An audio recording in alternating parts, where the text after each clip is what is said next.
Alright guys, so I'm First Class V here, back with another GCSS-Army video, and today we're continuing our series on AIT My Workplace with series or video 5 or part 5, talking about user management, adding or deleting users. So I touched on this in the first video, but I've had multiple people reach out to me and asking me if I would do a separate video just to add or delete. Alright, so if you're new to the channel, make sure you hit that like and subscribe button.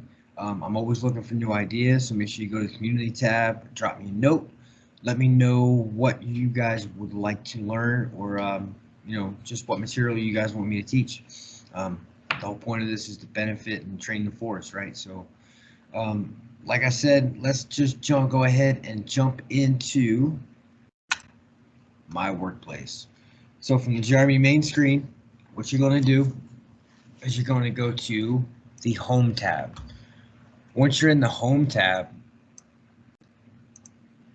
you're going to click on User Management. All right, so now you must be an Access admin to do this. All right, so just keep that in mind. This is one way that you can go ahead and, make sure that your people that are PCSing or people you need access to, you can do it right from here. So there's a few simple things you can do here. So of course, you're going to add your plant, add your S-log.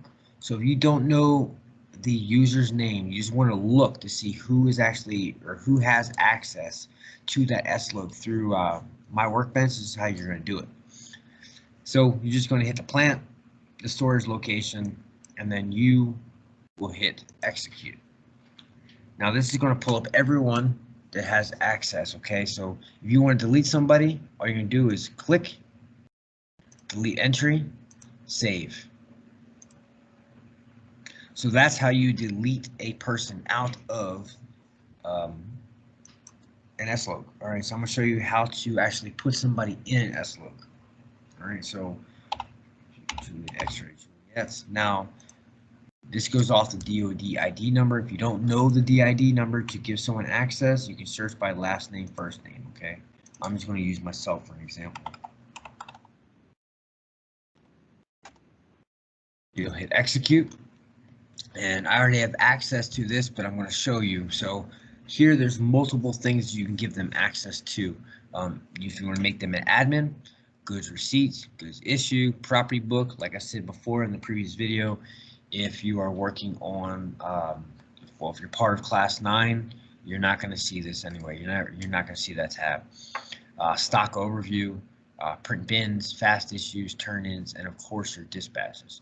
So whatever you want them to have access to, all you would do is click, then you're going to save.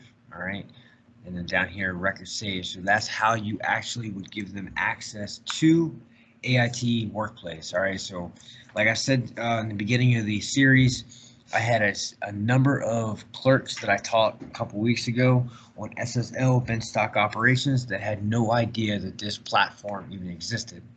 They've been doing everything the hard way. All right, so the whole point of the workplace is to try to streamline the work production. Gives the clerks and maybe maintenance managers one area that they can focus on and actually get a lot of stuff done. All right, so stay tuned for the next video.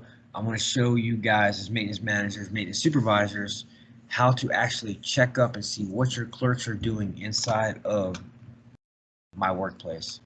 So like I said, if you're new to the channel, make sure you hit that like and subscribe button. And as always, go Ordnance.